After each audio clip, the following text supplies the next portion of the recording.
Akhensa ku mpfuleli channel ya Matimba Emmanuel Maloko YouTube channel. Kombela mi subscribe ku channel yi kota ku kula ku fana na ti-channel letin'wana. Ni la ku vulavula hi nchumu wun'wanyani or xo karhi or xilo xin'wanyani mi kuma ku vanhu van'wanyani va ri na xona. Mi nga kuma ka 20 wa vanhu munhu un'we a va a ri na xona. Nchumu lowuwani ni vulavula hi yini? Hi nhonga. Nhonga leyi mi kuma ku van'wanyani hi ri hayi kokwani va khegurini or kokwani va khalabyini swi la ku ta ku hi va xavela nhonga leyi yo gogojela liya va kota ku gogojela hi yona loko va suka laha va ya laya. Kumbe mi kuma tikhome hi tin'anga to karhi or vafundhisi vo karhi. Nhonga liya lava mi va vonaka mi kuma ku va ri na tona or mi kuma ku ri xinhongana.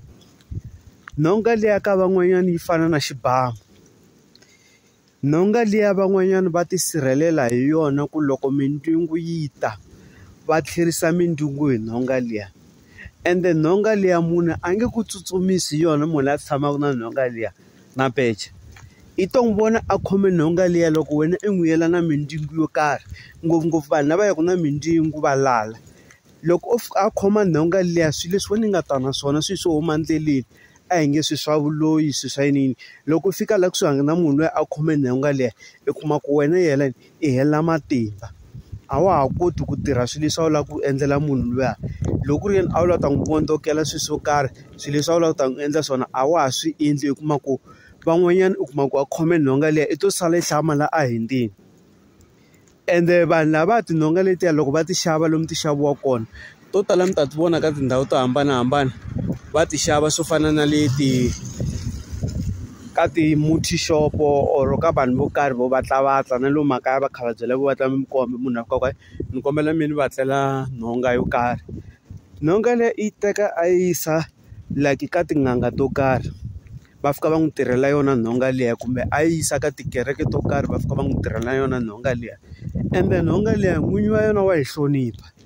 A ngo njhe a pfuka nampundzu mi kuma ku a teka nhonga liya a fika a tshama laha xitulwini laha a tshama a yi khomile. Ma ni twisisa? Ende ku na van'wani mi kuma ku loko mo kuma ku i ya emitlangwini like mi kuma ku na ku lovola ku na swilo swa swiseveseve ku na le mucatwini ku na tiphati.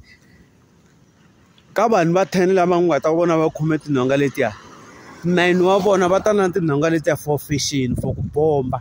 Ku fana na loko a ku hayi i nge namuntlha ni bomba nyana ni khoma nhonga liya. Mara wun'we wa vona mi n'wi languta a nge yi veki ni le hansi nhonga liya ende a nge pfumeli na munhu un'wana a yi khoma. Loko o va a ri na yona ku nga ya nsati wa yena ntsena a landza nhonga liya a fika a teka n'wi nyika ende na nsati wa yena i va a ti yilerile ka swilo swo karhi ku va khoma nhonga liya. Se tinhonga letiya vanhu va ka hina va va va kha va ti tirhisa ngopfu swona vanhu van'wanyana loko mi va vona va ri na tona. Hayi ku hi leswi swo ku pumbiwa vanhu vuloyi or va ku ha nhonga liya loko u kombetela hi yona wa fa loko u endla yini i nge n'wi kuma kha ba munhu nhonga liya. Nhonga liya tanihileswi ni vulaka i xivhikelo i xibamu. Se mi ti hlonipha tinhonga letiya vanhu va ka hina. Na khensa ku va mpfuleli channel ya Matimba Emmanuel Maloko YouTube channel. Kombela mi subscribe danki.